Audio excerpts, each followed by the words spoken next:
Day one, and Hamas declares victory. It's 5 in 10 from Skywatch TV for Wednesday, January 22nd, 2025. I'm Derek Gilbert. Item number 5 today. Trump's first day was a busy one. Here's an overview of the executive orders that he signed on his first day of his presidency. 10 executive orders on border security, including a national emergency declaration, which allows for military deployment to the border. Also, the completion of the border wall. Orders reinstate the Remain in Mexico policy, ending catch and release of illegal migrants, designating drug cartels in Mexico as foreign terrorist organizations, ending birthright citizenship. In other words, illegal migrants can't come into the United States, have a child, and have that child be immediately a U.S. citizen, and bringing back the death penalty for certain crimes against federal agents. He also signed a broad trade memorandum that directs federal agencies, including the Treasury, Commerce, and Homeland Security departments, to examine unfair trade relationships with foreign countries, particularly Canada, Mexico, and China. Trump will not impose new levies on other nations, tariffs that is. It removes the United States from the World Health Organization, which is a good thing. The World Health Organization has established a legal framework to become a de facto global government in the event of the next public health emergency. He also withdraws the United States from the 2015 Paris Climate Agreement, which we should never have been part of anyway, because foreign treaties, according to the Constitution, have to be approved by the Senate, and the Paris Climate Accord was not. The media keeps forgetting or ignoring that little detail. Trump also declared a national energy emergency and opened millions of acres in Alaska to fossil fuel development. This is just the first of many energy-related actions expected from President Trump.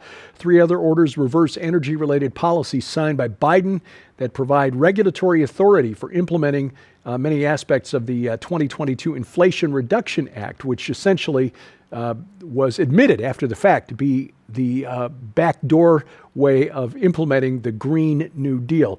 Trump rescinded an executive order signed by Biden in August of 2021 that set a target of 50% zero emissions new vehicle sales by the end of this decade. As of 2024, electric vehicle sales in the United States was just 8.1% of all vehicle sales. Look, if you want to buy an EV, that's fine. That's your option. But here in the Ozarks, they're just not practical. And in many areas of the West, they're just not practical. And in fact, in the wintertime, not even safe, really. So thank you, President Trump. There's an executive order against government censorship, which he vows will bring back free speech. Also directs the Attorney General to prepare a report to address abuses against free speech under the Biden administration, the so-called censorship industrial complex. Trump followed through on a promise to pardon participants in the U.S. Capitol riot on January 6th of 2021, pardoning roughly 1,500 who were charged in connection with that event and commuting the sentences of 14 others. And finally, Trump signed an executive order to give social media platform TikTok 75 more days to find a U.S. buyer. Again, a very busy day one for President Trump. Topic number 2, Israel. Israel's military chief of staff resigned Tuesday, citing his failure to prevent the attack of October 7th, 2023 by Hamas that left 1,200 Israelis dead. Lieutenant General Herzi Halevi, who plans to formally leave in March, said that he made the decision a long time ago, but the Israel-Hamas ceasefire agreed last week meant now was the right time to do it.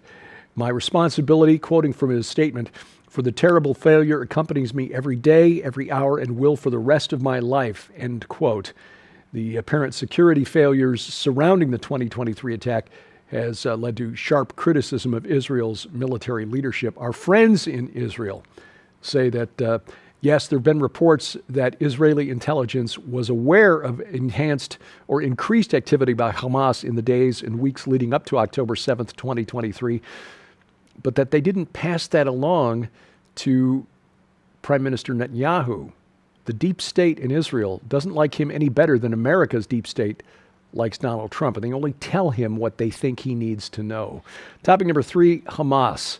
Hamas doing what we predicted and declaring victory simply because they weren't completely wiped out. The Jerusalem Post reports that Hamas is emerging from tunnels and the rubble in Gaza to show that it never lost control of Gaza despite being hammered for 15 months. While Hamas suffered many blows from the Israeli Defense Forces, it was able to recruit new members and even kept trucks and vans safe, ready to emerge from tunnels to go back to the streets. Shahab Media, which is linked to Hamas, has put out videos showing its victory, which they are claiming now. One shows masses of Hamas gunmen in a stylized video, clearly produced for this moment in time, with men appearing to emerge from a kind of tunnel. Another image Shahab put out shows October 7th, with Hamas pulling a wounded Israeli soldier from a destroyed tank, and then contrasting that with Hamas members holding rifles on the back of white trucks in Gaza declaring victory. This is the mindset of violent Islamists. If they're not completely wiped out, if you stop hammering them before they're no more, they declare victory. And that is what Hamas is doing. And it is entirely possible that Hamas not only winds up ultimately in control of Gaza again, but also in control of Judea and Samaria. Topic number 2, Russia and Iran. President Vladimir Putin of Russia and President Masoud Pezeshkian of Iran on Friday signed a 20-year agreement between their countries. This took place at the Kremlin, again, just 3 days before the inauguration of President Trump. This is called the Comprehensive Strategic Partnership Treaty. Kremlin is calling this saying that this brings relations with the Islamic Republic to a new level and enshrines the two-country status as strategic partners, deals with energy, defense, counterterrorism, finance, transport, industry, agriculture, culture, science, and engineering. Russia has been for many years trying to cultivate the Shia crescent from Iran in the east to Lebanon in the west, which would also, and Syria, which Russia had been using as a warm water port on the Mediterranean until the government of Bashar al-Assad fell in December. But the two sides collaborating on many things, already working together on drones, Iranian-made Shahed kamikaze drones used by Russia extensively in the war with Ukraine.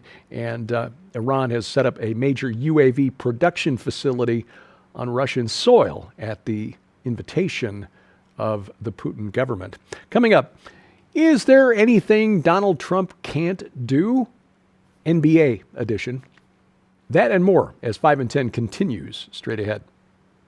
Ladies and gentlemen, right now you can help the Skywatch TV ministry continue to broadcast the gospel of Jesus Christ to the four corners of the world and receive your very own copy of this incredible new work when you order the Destination Earth Ultra Collection. This incredible collection not only includes the brand new book Destination Earth, Ancient Aliens, the Ancient of Days, and the ancient plot to hybridize humanity that reveals for the first time ever Christ's own words that refute the alien God interpretation, who and what aliens originally were according to the Bible, how they fit into the Antichrist's agenda, and more. But you'll also receive the documentary film, The Great Delusion, the second coming of Earth's oldest enemy, that exposes why the Vatican is in possession of a telescope named Lucifer, why the ancient and mysterious civilization known as the Anasazi suddenly disappeared from historic record, how alien abductions might be connected with Chapter 6 of the Book of Genesis, and so much more, featuring legendary interviews with Dr. Chuck Missler, L.A. Marzulli, Dr. Thomas Horn, Nick Pope, and more. But that's not all. You'll also receive the best-selling book, Encounters, Extraordinary Accounts of Angelic Intervention and What the Bible Actually Says About God's Messengers by Allie Anderson and Donna Howell. This paradigm-shattering work details true accounts of angelic intervention as told by those who have experienced them. It reveals how misconceptions regarding angels came to be and how the early church unintentionally propagated the myth that these beings are weak. and frameworks the fierce capacity of angels' powers, including their strength in warfare, ability to fly, and how they manipulate earthly elements to carry out God's will, and more. All of these items hold a retail value of over $65. Yours now for your donation of only $45, which includes free shipping to all U.S. orders. Support the ministry of Skywatch TV today. You can scan the QR code on your screen using the camera app on your phone for instant access to this special opportunity. You can also visit us at skywatchtvstore.com or call 1-844-750-4985 and ask for the Destination Earth Ultra Collection right now. Item number one today. Many in the world of entertainment and sports are very outspoken critics of Donald Trump. One of them is coach of the Golden State Warriors, Steve Kerr. Now, I was a Chicago Bulls fan from way back, and remember when Steve Kerr hit that winning three-point shot against the Suns to give the Bulls a championship, an NBA, one of their 6 NBA championships. But Kerr has in recent years led the Golden State Warriors to the NBA championship. He made a point of telling reporters Monday that he was not going to watch the inauguration of Donald Trump. He thinks it was a dark day for America that Trump is returning to the White House. He chose instead to watch game film of Monday night's opponent of the Golden State Warriors, the Boston Celtics, the defending NBA champions. And how did that work out for the Warriors? They lost by 40 points.